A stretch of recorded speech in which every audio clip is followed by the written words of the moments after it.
Hey yo, what's up? Back at you with another video. There's more on this whole thing, and this time we're getting a weigh in from Tabane. Seems like he's got a YouTube channel that is growing. Like he wants to be on his platform. He's tired of being hired, given Mkhari on Power FM, going to the SABC, going to the ENCA. Has he ever been on SABC? I can't remember. I do remember him on ENCA. Correct? I think I remember him on SAPC as well. Let's jump in. The Lieutenant General alleges that police ministers are undermining critical crime-fighting efforts to protect a sprawling syndicate. This syndicate, he says, involves politicians currently serving in parliament, SAPS officers, Metro Police, correctional services officials, prosecutors, and even members of the judiciary tied to a drug cartel operating in Johannesburg and KZN.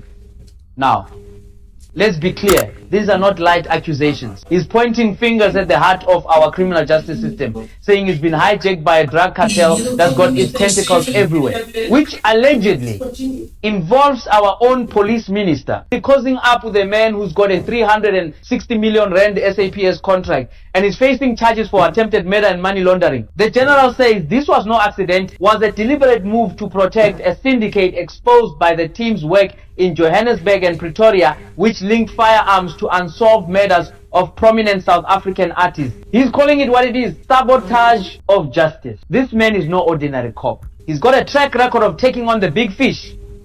When he says, I will not surrender the safety of our people to anyone, you can feel the conviction in his voice. He's opened a criminal case against the police minister, accusing him of interference, and he's vowed to keep the task team operational under National Commissioner Fanny Masemola's authority. This is a man who's putting his career, maybe even his life, on the line. But why is the general doing this? Is he a hero? Or is he, as some politicians claim, just chasing headlines? Let's be real. Going public with allegations like these isn't a PR stunt. It's a risky move. As I've said on Frankly Speaking, when you take on the powerful, you are not just fighting individuals, you are fighting a system. His briefing was unprecedented, bypassing the National Commissioner and the minister himself. He's accusing crime intelligence members of leaking classified documents to a parliamentarian who then opened a case in Johannesburg to disrupt investigations. That smells more like silencing whistleblowers than fighting crime. This isn't just about one man's crusade, it's about a broken system. He's saying what many of us have suspected for years. Our justice system is compromised. Drug cartels, he claims, are driving violent crime in KZN, murders, rapes, you name it. If we take away this substance... Hey yo, hold up.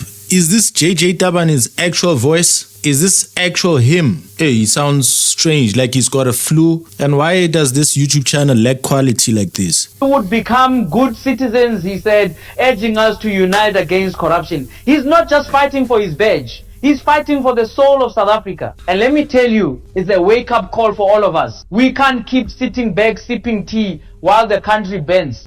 Mr. Nhlanhla Mkhwanazi, on the 2nd of January 2025, at about 10:05 in the morning, Vusimuzi Ket Matlala receives a copy of the letter of the disbandment of the political killings task team from Mr. Nhlanhla Mkhwanazi, who is an associate with the Minister of Police.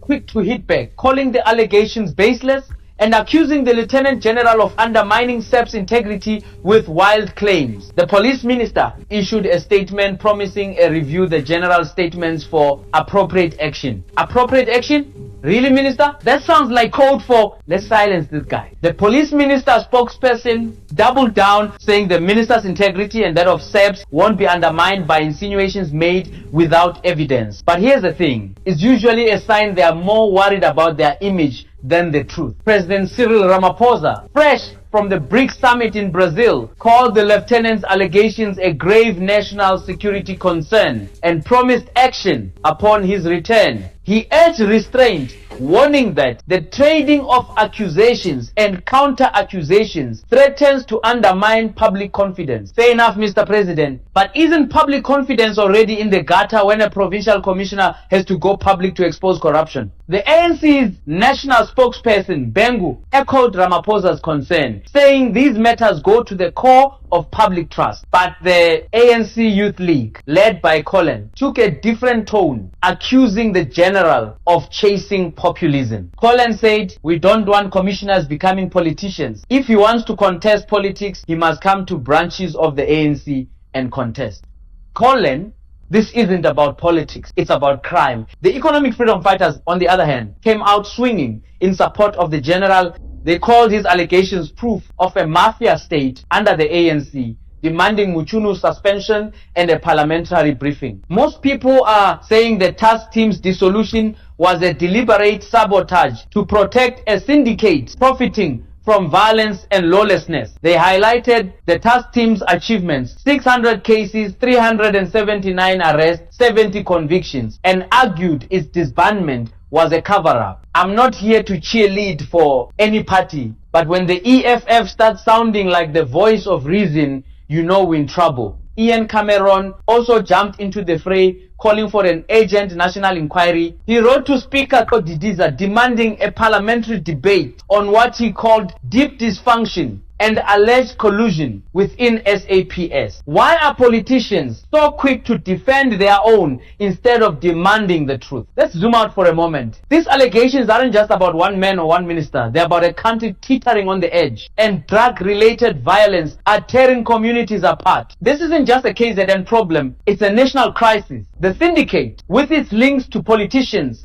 police, and drug cartels, is a symptom of a deeper rot. We need a transparent investigation, and we need it now. This evidence must be examined, not buried. And if the IDC or crime intelligence is being used to silence whistleblowers, that needs to be exposed too. As for the general, he's shown us what courage looks like. But he can't fight this alone. We the people need to back him up. That means speaking out, whether it's in your work, in the streets, or at the ballot box. As I always say, the power is in our hands. We can't keep electing leaders who betray us and expect a different outcome. Corruption isn't just a crime, it's a betrayal of every South African dreaming of a better future. As South Africans, demand accountability, or will we let this scandal fade into the background like so many before it? Yo. Hey. Sorry about that. That's Tabane there. Hope you like, comment, share, and subscribe, and I'll be seeing you in the next video.